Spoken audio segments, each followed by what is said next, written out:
Mothers of the victims are speaking out, saying the videos and lyrics have gone too far, giving specific details about the horrific crimes. Here's some Florida rappers that rap about real-life situations. First, we have Pompano Beach native Kodak Black. In one of his most recent songs, I Wish, he speaks on his former friends, Wiz the Wizard's death. He says, "I hate that I fell out with Wiz. You did what you did, so I did what I did." Wiz and Kodak were seen together at shows, doing music videos, and just hanging out. Everything was good until the summer of 2021. Around this time, Kodak and Wiz started to go back and forth on Twitter, starting with a post from Wiz saying, "I'll be the rap niggas," following with another tweet saying, "All these good at is going on live capping. Get your ass in the field and get active." A few hours later, Kodak made a tweet saying, "Be acting like killers. That should be killing me," which is actually one of Wiz's lyrics from the song that they have together, Righteous Reapers. Wiz replied to the tweet laughing, saying, "On God." And although the messages exchanged between the two are very subliminal, you could still tell that something was going on behind the scenes. While all of this internet jabbing was going on, Kodak was beefing with two of his other close friends at the time as well, Wham Spin the Ben and Jack Boy. So at this point, it's starting to seem like he might be the problem. On September 17th, 2021, Wiz's body was found in the neighborhood that he grew up in, Hollandale Beach, Florida. According to investigators, foul play was involved in his murder, so it's hard to tell if it happened there or if his body was brought there afterwards. And I'm not saying Kodak had anything to do with Wiz's death, he just happened to say something about it in this song. Next we have Wham Spin the Bam. In Wham's song, Paying for Killings, he said that Kodak gave me 30.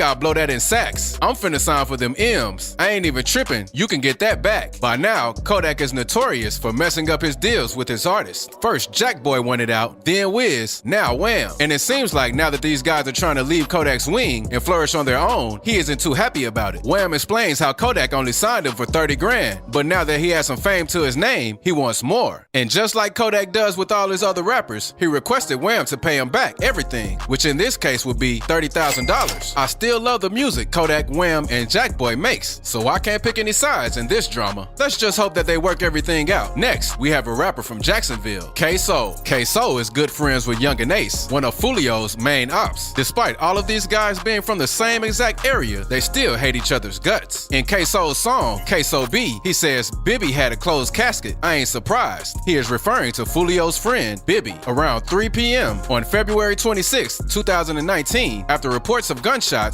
Bibby was found dead in the Hilltop Village apartments, and I'm assuming the wounds were so bad that he had to have a closed casket. K-So was also arrested and charged with a murder later on that month. Fast forward 3 years later today, K-So is behind bars for 2 more murder charges, and his own father is even testifying against him. But more breaking news this afternoon. The father of Jacksonville rapper K-So will testify against his own son in a very high-profile murder trial. This next Florida rapper is from Jacksonville, Florida as well, Fulio. Fulio has built his fame off insanely disrespectful diss records. One being his song, List of Dead Ops. I mean, the title really tells you everything you need to know. In this song, Fulio disses many of his deceased enemies, but the one that stood out really hard to me is when he said, "5 got hit in the head. He tried to swim at the pool." In this particular line, Fulio is referring to James Thomas, more known around the hood as JT or 5. James was chilling alongside the local community pool when he was slid on by the ops. It was even rumored that the dispute started on Facebook, eventually escalated to shootings, and ended with payback. It's all really a snowball effect in the streets. Some people get into an argument, someone gets shot, the person who gets shot wants payback, and it just turns into a never-ending war. But if you thought he was wild for this, it gets even worse. Another real-life situation Fulio described in this song is when he said Corbin got kidnapped, how the f a grown man go missing. Corbin Odell Johnson was out looking for jobs with the help of his father. Eventually, his father dropped him off at the Amazon warehouse where he'd never see his son again. The next morning, Corbin's father was trying to contact Corbin, but he couldn't get an answer. After 48 hours passed, his father filed a missing persons report. It wasn't until an entire year later, Corbin's bones were found in a forest 12 miles from his home. It's reported that his murder was retaliation for when his friends, Will Go Crazy, Act a Fool, and Leaky stole some drugs from the ops. The ops in question are Haitian OGs OGs and Ken Knight members. After Will refused to pay back their debts, Corbin took it into his own hands to try and squash the beef. But when Corbin tried to pay them back, they forced him into the car and killed him at an undisclosed location before taking him into the woods. They even bagged him up and covered him in tarp, so these guys were clearly experienced in what they do. Fulio continued to diss a lot of ops in this song, and this would be a 30-minute video if I went over all of them. Just know that he gets really disrespectful. This next rapper makes catchy diss tracks, kind of like Fulio, so I'm assuming this is a pretty big trend going on in Florida right now. Spin a Benz. In his song, I Don't Smoke Kendra, he says, Kendra got smoked by the police. I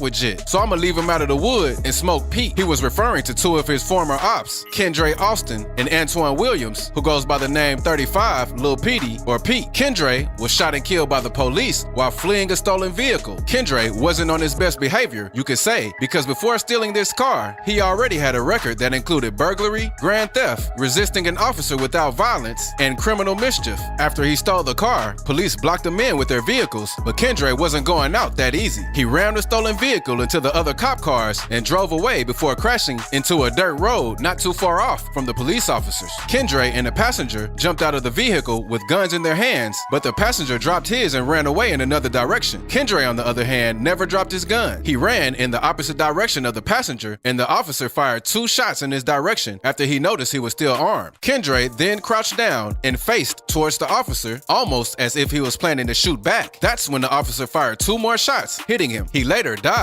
in the hospital, but Spinner Benz knew and kind of respected Kendra, so he goes light on dissing him. But on the other hand, he shows no remorse for Pete. Antoine Williams, or Pete, was an 18-year-old football player that, from what I've read, had a great energy and big dreams. Antoine was killed on Sunday, May 3rd, 2020, in a drive-by shooting. He and 3 other guys were chilling together when a white sedan pulled up and sprayed the block down, leaving Antoine critically wounded and the other 3 with non-life-threatening injuries. Reports from the Jacksonville Sheriff's Office even say that there were over 50 shots fired from automatic weapons. Antoine's coach spoke out and said that if this virus breakout wasn't going on, Antoine would have been in football practice and this situation probably would